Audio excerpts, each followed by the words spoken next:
The Tao of Self-Confidence, Episode 131. Welcome to the Tao of Self-Confidence, where I share stories of outstanding women finding their inner journey to self-confidence 5 days a week.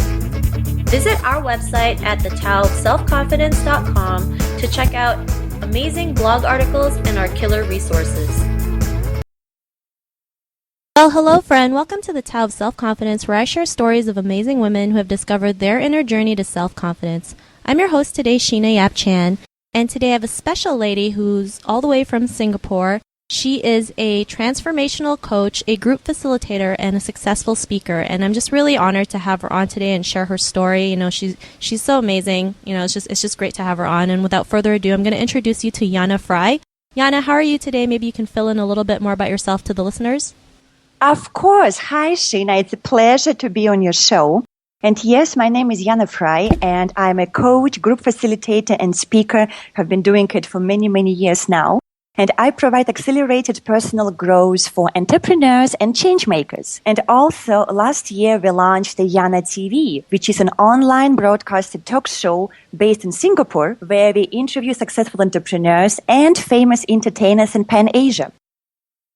Wow, that sounds like an awesome show. I'm going to have to check that out myself. Absolutely. So, Yana, maybe you're one of our next YanaTV guests. Who knows? Oh, that would be pretty awesome. So I will not say no to that for sure. So what's your cultural background? I was actually born and grew up in St. Petersburg in Russia. And this is where I kind of spent my school and kind of university years. And then at the age of 20, I got a one-way ticket to Europe. And since then, for 15 years, has been traveling around the world. I love it. I love that you're just going out there, doing your thing, traveling the world and living life on your terms. Because for some people, they just think it's not attainable. But really it is if you just really believe in it and you just go out there and do it regardless of the results. So, you know, it's great that you're doing that so then we can show other people what's possible. And what would be your favorite self-confidence quote? I have many, but the one for today is, nothing builds self-esteem and self-confidence like accomplishments. Take actions. And that must be me as a coach saying it, you know, because if you want to get where you want to be, you really have to take actions.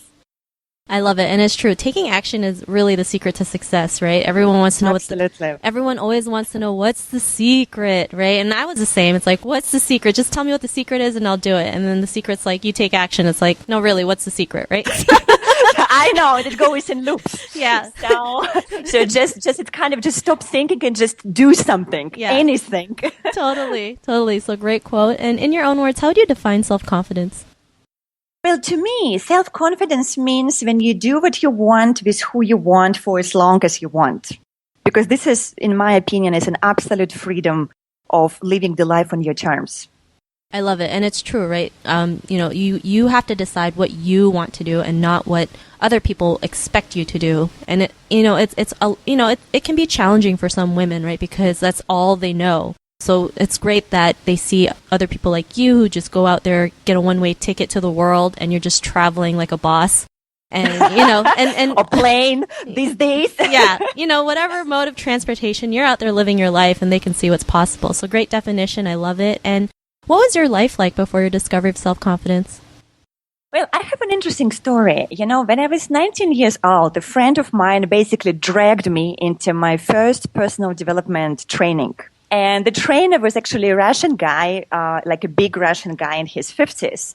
I was completely blown away by the training. I loved it. I wanted to be like him. He was my role model. So after the seminar was over, I walked up to him and very genuinely told him that I love what he does and I also want to become a trainer. So this guy looked at me and he said something like, "Sweetheart, get this idea out of your head. You're literally too young, too blonde, and too female. Just get married and have babies." I was like, ouch. And, you know, for almost a decade after this, I kind of believed in what he said. And I didn't have courage to pursue what happened to be my life calling.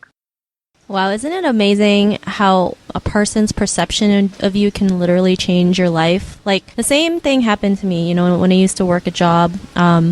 You know, I was at a point where I just wanted something different. I wanted to have a different job, you know, different position, because I was able to accomplish a lot already.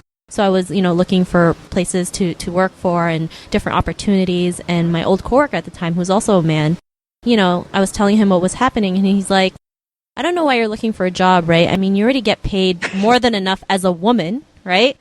Ouch. Yeah. And he's like, you don't need to look for any other job. You got it good right here. And for the longest time, I believed him, and I was stuck at that job for 12 years because I believed what one person told me. So it's really crazy what happens when we believe in what other people tell us, which is why it's so important to believe in ourselves, right? So we can Absolutely. realize our true capabilities.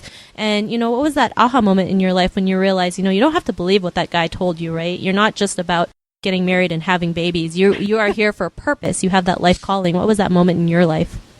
Well, first I struggled for about 10 years because I was very stubborn and I was trying to figure out everything on my own. Like I thought I knew better.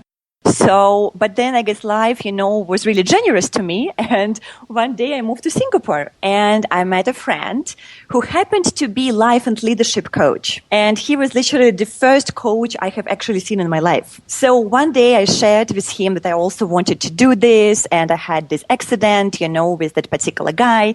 And my friend offered to coach me through. And it took literally maybe only 45 minutes. And my biggest realization from my first coaching conversation was that I trapped myself into a vicious cycle of a self-destructing belief about who I am, what the world is, and kind of about what I can and cannot do that kept me there stuck for years until I finally realized that I have to just let it go, because I'm just basically who I choose to be, not what other people tell me. I love it. I'm glad you were able to make that realization because there's so many people out there who don't, right? I mean, and it could go back from when they were kids and they don't even realize it, and it's been stuck with them and ingrained in their heads for the longest time and not be even aware of it. So I'm glad you were, aware of what you were doing and you were able to correct that. And, because of that realization, what's your life like now? Other than being the world traveler. Well, to me it was a huge jump because kind of being stuck for 10 years with this dream, to be a coach. And then literally after that 45 minutes conversations, 3 days later, I enrolled into my first coaching training at International Coach Academy. And it's never stopped. Since then, I traveled worldwide. I studied with the best teachers. And kind of 5 years forward, here I am today doing it myself, coaching entrepreneurs and change makers around the world to their fullest potential and running a very successful TV show in Asia, given that I'm a young white woman. What is rather remarkable here. Awesome. I love it. You're breaking barriers. You're doing something that's out of the ordinary. And I'm sure when you had this idea, people probably, told you you're nuts. They rolled their eyes. Yes, they rolled. They're like, look, honey, it's never going to work out here. You're in Asia. Yeah, exactly. Right. And you just said, I'm just going to do it. Exactly what I said. How do you know, Sheena? I don't know. I guess I'm just a mind reader, but I'm glad you went out there, you did it, and you have a successful TV show in a place where, most people wouldn't even think it's possible, right? So now you've proven that, the impossible is possible, and I'm really glad you're able to do that. And, Yana, for the woman who's listening to your episode, she's in her own journey to self-confidence. What would be that one tip you would give to her? I would say stand up for yourself and stand up for your dreams, for what you believe in. Be brave, be vocal, dare to be yourself. Because each one of us has a unique talent and you too born to make a difference. So your biggest responsibility in this life is to find out what your talent is and to share it with as many people as possible. I love what you said, dare to be yourself, because there's so many people out there who are afraid to be themselves, that, they have to hide behind this mask, or, they have layers of, layers of masks that they're hiding from, and they're just too afraid because of what others might think of them, right? So absolutely. So yeah, sometimes it's not easy being yourself, but it's very liberating, right? It's free. You feel so much freedom, and it's this lightness that you have. So, I'm glad you said that. I really love that you said, dare to be yourself, because, it's not as easy as what most people think. It is not. But to me, it's also the only step you could take towards happiness. Like these days, people always, what is life calling? What is my purpose of life? What is my happiness? What I should be doing? And it's kind of all lies in who you are. You just have to figure out who you are. Totally, totally. So thanks for sharing that great tip. I love it. And, Yana, if our listeners want to get to know a little bit more about you, what you do, and want to check out your TV show, is there any links or social media profiles we can connect with? Oh, yes, absolutely. Our TV show is very simple. It is YanaTV.com, so YanaTV.com. And they can also check the blog that I post on every week. We have a lot of real life tips and success stories. And it is at yanafry.com-blog. So it will be yanafry.com-blog. And then otherwise, Facebook pages, Twitter is the same handler. We are very active on social media. Awesome. Thanks for sharing all that info. And our listeners, if you want to connect with Yana, you can also head on over to thetowofselfconfidence.com and search for Yana's name. Her show notes will pop up along with everything else we talked about. And I really just want to thank Yana for taking the time to share her story with us. So thank you so much. Thank you so much, Sheena. It was a pleasure. I love what you do. Just keep doing it, girl. Thank you. Thank you. It's been, I love it. I just love helping, women just see their potential, because I just believe in them so much, even more than they realize, right? It's just sharing these stories is what really helps them realize that, if one person can do it, then they have the ability to do it as well. So agree. So to our listeners, be on the lookout for another new episode of another amazing woman's journey to self-confidence, and we'll talk to you soon. Bye for now. Thank you for connecting with us on the Tao of Self-Confidence. Visit thetowofselfconfidence.com for links to everything we chatted about, as well as killer resources, gifts, and so much more.